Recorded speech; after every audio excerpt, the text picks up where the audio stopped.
ঠিক করে দেবে বাংলার মানুষ কি খাবে, কি জামা কাপড় করবে, কোথায় পড়াশোনা করবে, কোথায় ঘুরতে যাবে, কার সাথে ভাব ভালোবাসা করবে, কাকে বিয়ে করবে, মাছ খাবে না মাংস খাবে, মাংস খাবে না ডিম খাবে, জিন্স পরবে না সালোয়ার পরবে, সালোয়ার পরবে না চুড়িদার পরবে, চুড়িদার পরবে না শাড়ি পরবে, সেটা বিজেপি ঠিক করে দেবে? অত সোজা নয়। কাজে বিহারের রেজাল্ট দেখে যেই বিজেপির ছোট ছোট নেতারা বড় বড় কথা বলছে এবং বিহারের রেজাল্ট দেখে যারা তিরিং বিরিং করে পাগলু ডান্স করছে, তাদেরকে বলবো একটাই ডান্স হবে, সেটা হচ্ছে ভাষণ ডান্স 2026-এ। বিজেপি ভাষণ ডান্স। সেদিন পশ্চিমবঙ্গের মানুষ কি বলি আমরা?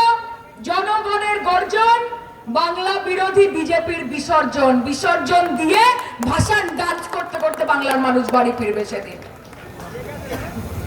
এসব অনেক দেখেছি আমরা। মমতা ব্যানার্জির সঙ্গে পাঙ্গা নিও না, মমতা বন্দ্যোপাধ্যায়ের সঙ্গে পাঙ্গা নিও না, পাঙ্গা নিলে উনি চাঙ্গা হয়ে যান।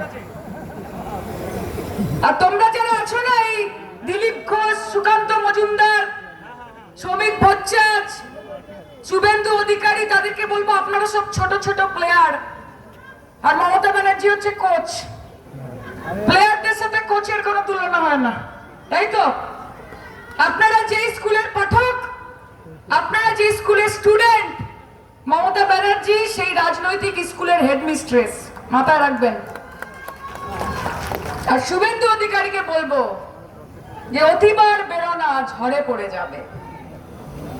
নিজেকে অনেক বড় ভাবছেন, বিশাল বৃক্ষ মহিরুহ, তাদেরকে বলি যে আপনি খুব ছোট, আপনি একটি ফল। মমতা বন্দ্যোপাধ্যায় হচ্ছে গাছ, আর ফল যতই চেষ্টা করুক কখনো গাছের থেকে বড় হতে পারে না। কাজে বাংলার মানুষ আমাদের সাথে আছে। আমার খারাপ লাগছে রিঙ্কুদির ছবিটা এখানে দেখে। তার কি দোষ ছিল? তার কি দোষ ছিল? আজকে বিজেপির এজেন্ডার কাছে কেন সরল সহজ একটা জীবন চলে যেতে হবে?